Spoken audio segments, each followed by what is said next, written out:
समुद्रगुप्त ने जितने भी विजय अभियान चलाए उनके साथ उनका एक परम मित्र हमेशा रहा करता था, जिनका नाम क्या था? हरिसेन। क्या नाम था? हरिसेन। ठीक है।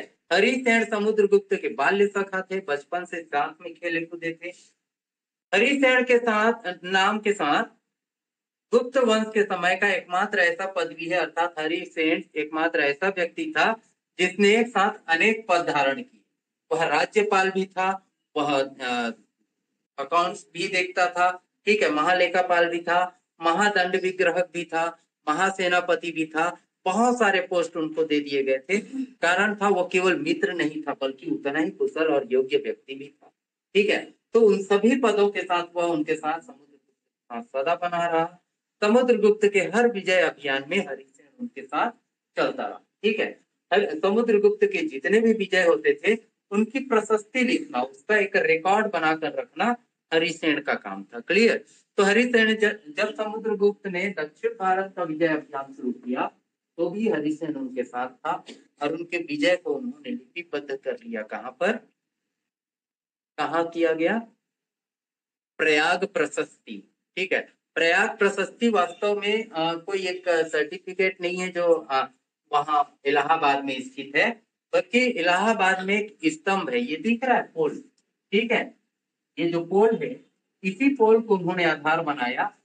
आने वाले और भी पीढ़ी में हम देखेंगे अनेक राजवंश के लोग होंगे, इवन मुगल में भी रहेंगे, जहांगीर तक के लोग इसमें अपना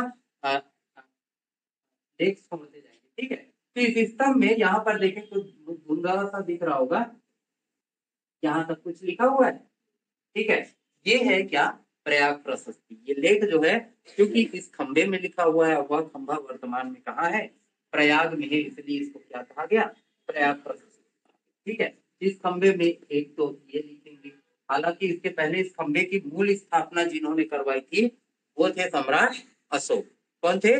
सम्राट अशोक ने इस स्तंभ की स्थापना करवाई थी। यहाँ पर उन्होंने दान और धम्म के नियम आदि के बारे में चर्चा की। ठीक है। उसके बाद इसी स्तंभ में एक दूसरा एडिक्ट भी आएगा, दूसरा लेख भी लिखा जाएगा उनकी रानी कारुवाकी के द्वारा।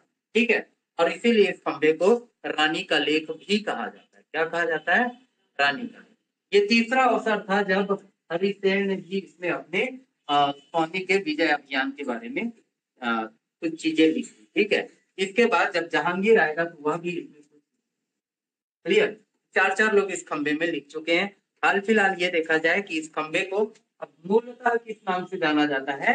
प्रयाग प्रशस्ति के नाम से। ठीक है। तो प्रयाग प्रशस्ति में उल्लेख है कि समुद्रगुप्त जब मगध से निकलेंगे दक्षिणापथ अभियान के, तो मगध और दक्षिणापथ में छत्तीसगढ़ का लोकेशन कैसा है? मगध को पार करेंगे कौन सी नदी के द्वारा? गंगा नदी के द्वारा।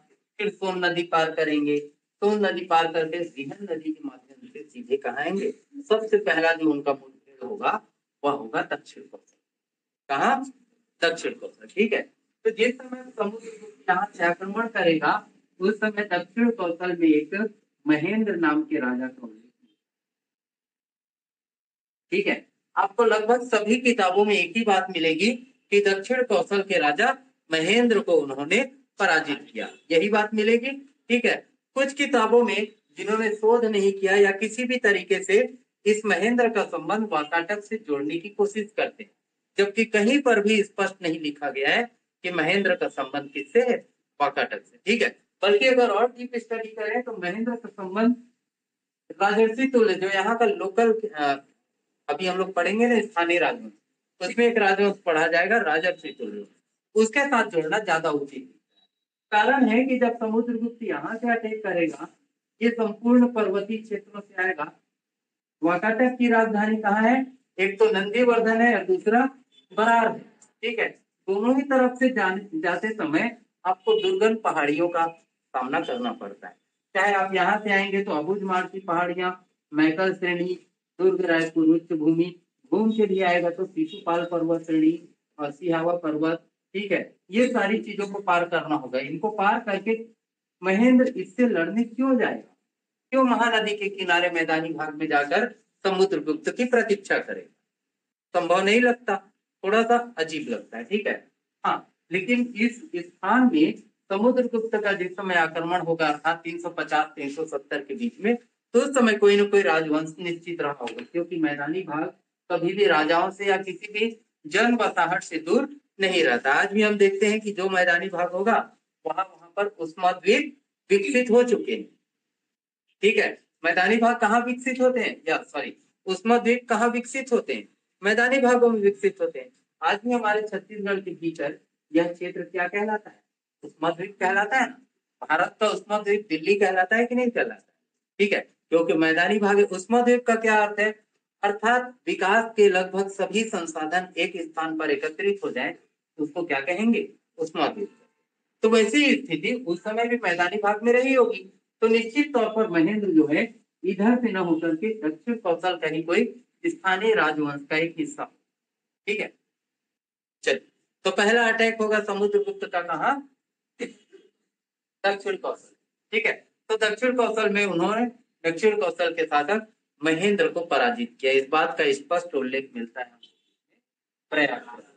ठीक है, हालांकि इसमें एक बात और लिखी गई, प्रयाग प्रशस्ति में नहीं है, लेकिन इतिहास से ये जानकारी मिलती है कि समुद्रगुप्त ने यहाँ केवल महेंद्र को पराजित नहीं किया, बल्कि एक लंबे समय तक यहाँ निवास भी किया था। लगभग 6 महीने तक यहाँ उन्होंने पड़ाव डालकर रखा और अपने सैन्य संगठन को पुनः संगठित किया, अर्थात मगध से और सेना मंगाकर यहाँ उनके लिए प्रशिक्षण शिविर की स्थापना कर ली। ठीक है, क्या कहा जाता है, ट्रेनिंग बेस या ट्रेनिंग के आर्मी बेस या ट्रेनिंग कैंप। ठीक है, तो ट्रेनिंग कैंप जैसी स्थिति हो सकता है कि अवसर फिर से कौन सा हो, चौमासे का।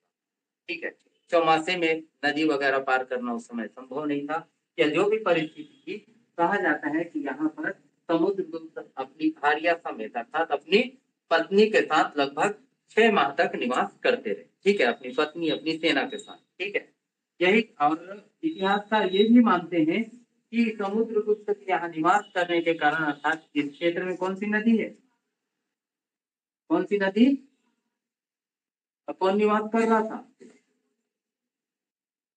ठीक है, तो इन्हीं दोनों को जोड़कर इस क्षेत्र का नाम क्या रखा गया, महासमुंद रखा गया, ऐसा इतिहासकार मानते हैं। ठीक है, तो महासमुंद आज जो छत्तीसगढ़ का एक जिला है वह किनके नाम पर रखा गया है, समुद्रगुप्त के नाम। ठीक है, और ऐसा माना जाता है कि समुद्रगुप्त यहाँ पर दक्षिण कौशल के राजा को पराजित करने के बाद लगभग 6 महीने तक अपने परिवार सहित निवास करते थे।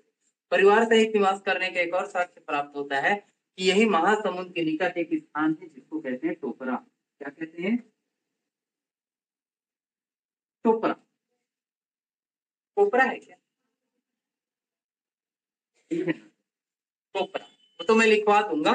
ठीक है, टोपरा से इनकी पत्नी रूपा देवी का एक सिक्का मिला। क्या मिला है,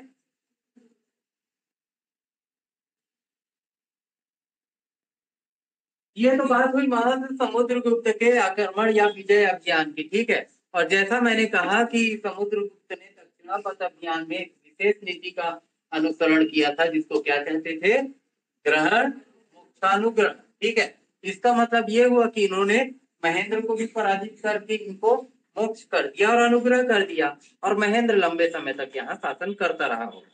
इसका साक्ष्य मिलता है हमको, मतलब इस बात की पुष्टि होती है छत्तीसगढ़ के विभिन्न स्थानों से, चाहे वो दुर्ग जिले का बानाबरद हो, चाहे रायपुर जिले का पिटाईवल्द हो, चाहे रायपुर का आरंग हो, इन सभी स्थानों से गुप्तकालीन विभिन्न सिक्के बहुत बड़ी मात्रा में मिले हैं। ठीक है, जैसे आपको 20 सिक्के तो कहाँ से मिलेंगे, बानाबरद से मिलेंगे। उन 20 सिक्कों में से 9 सिक्के जो है वो किनके नाम पर है, चंद्रगुप्त प्रथम के नाम पर। इसके अलावा एक सिक्का कांच का भी मिला है वहां पर।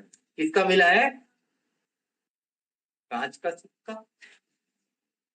कैसा होता है, घड़ी के डायल जैसा, घड़ी का डायल भी तो कांच का ही होता है। ठीक है, लेकिन आश्चर्य होगा कि कांच समुद्रगुप्त का नाम, क्या नाम था, समुद्रगुप्त को कांच के नाम से भी जानते थे। क्या जानते थे, तो जब भी आप किताबों में पढ़ो ना कि 9 सिक्के चंद्रगुप्त के और एक सिक्का कांच का, तो कांच मतलब कौन रहेगा, समुद्रगुप्त रहेगा। इसके अलावा 2 सिक्के कुमारगुप्त के भी मिलेंगे। ठीक है, क्या लिखा हुआ है इसके बारे में आप लोगों को ये पीडीएफ मिल जाएगा। ठीक है, 20 स्वर्ण सिक्के कहाँ से मिल रहे हैं, दुर्ग जिले के बानाबरद से कितने सिक्के, 20 स्वर्ण सिक्के मिले, जिसमें से 9 सिक्के किनके, 9 सिक्कों में से एक सिक्का कांच अर्थात समुद्रगुप्त का और एक सिक्का कुमारगुप्त का, इसके अलावा 7 सिक्के चंद्रगुप्त विक्रमादित्य के मिले। ठीक है, तो इतने सारे सिक्के यहाँ से मिले। इसके बाद आपको पिटाईवल दुर्ग पिटाईवल से भी मिलेगा। पिटाईवल से जो सिक्के मिलेंगे उसमें कुछ वर्ड लिखा है जिसका अर्थ ना थोड़ा सा कंफ्यूजन करेगा। ठीक है, यहाँ जो सिक्के मिले हैं अर्थात रायपुर से, सॉरी है ना, आरंग रायपुर से जो सिक्के मिले हैं 5वीं शताब्दी के तो हैं। ठीक है, डॉक्टर विष्णु सिंह ठाकुर ने इसका अध्ययन भी किया और इन्होंने कहा कि इसके अंदर जो वर्ड लिखा हुआ है परम भागवत महाराजाधिराज श्री गुप्त महेंद्रादित्य से, इतना लिखा। ठीक है, लेकिन ये जो महान महेंद्रादित्य से लिखा है ना, इसका अर्थ होता है अस्य का मतलब का, महेंद्रादित्य का मतलब होता है महेंद्रादित्य का। ठीक है, क्या? ठीक है, तो ये सेंटेंस कंप्लीट नहीं दिखता, इसलिए कंफ्यूजन क्रिएट होता है कि एक्चुअल में ये सिक्के किनके शासनकाल के रहे। ठीक है, इससे ये तो समझ में आ गया कि ये गुप्त वंश के काल का है, लेकिन एग्जैक्टली किनके काल का है, किनके द्वारा जारी किया गया, इस संबंध में कंफ्यूजन यहाँ पर दिखता है। ठीक है, तो बहरहाल ये है कि ये चीजें कहाँ से मिल रही है हमको, आरंग आरंग से जो मिला है सिक्का, उसमें ये सारा स्पीच लिखा हुआ है और इसका अध्ययन किन्होंने किया था, डॉक्टर विष्णु सिंह ठाकुर ने। विष्णुदेव मिरासी नहीं कह रहा हूँ ना, कौन कह रहा हूँ, विष्णु सिंह ठाकुर। ठीक है, इसके अलावा और भी सिक्के आगे जाकर मिलेंगे आपको रायपुर जिले के कहां पर, पिटाईवल से 40 सिक्के मिलेंगे, जिसमें से गुप्त वंशी राजा का नाम महेंद्रादित्य से विक्रमादित्य उल्लिखित है। ये नाम जो महेंद्रादित्य विक्रमादित्य, देखिए वहां यही आकर रुक गया। ठीक है, जबकि उसके आगे ये सेंटेंस अगर जुड़ जाए विक्रमादित्य, तो इसका मतलब पूरे गुप्त काल में गुप्तों के जो वंश वृक्ष है उसमें 2 राजा थे, कुमारगुप्त और दूसरे स्कंदगुप्त। ठीक है, इन दोनों ने अपने नाम के आगे ये जो महेंद्रादित्य विक्रमादित्य है ये उपाधि रखी। यही एग्जैक्टली वहां पर समझ में नहीं आ रहा है। ठीक है, तो कुमारगुप्त और स्कंदगुप्त के सिक्के कहाँ से मिले हैं, ऐसा क्वेश्चन पूछेगा, कहाँ से बताओगे, आरंग से कि पिटाईवल से कि बानावरत से, कहाँ से, पिटाईवल से। कांच के सिक्के कहाँ से मिले हैं,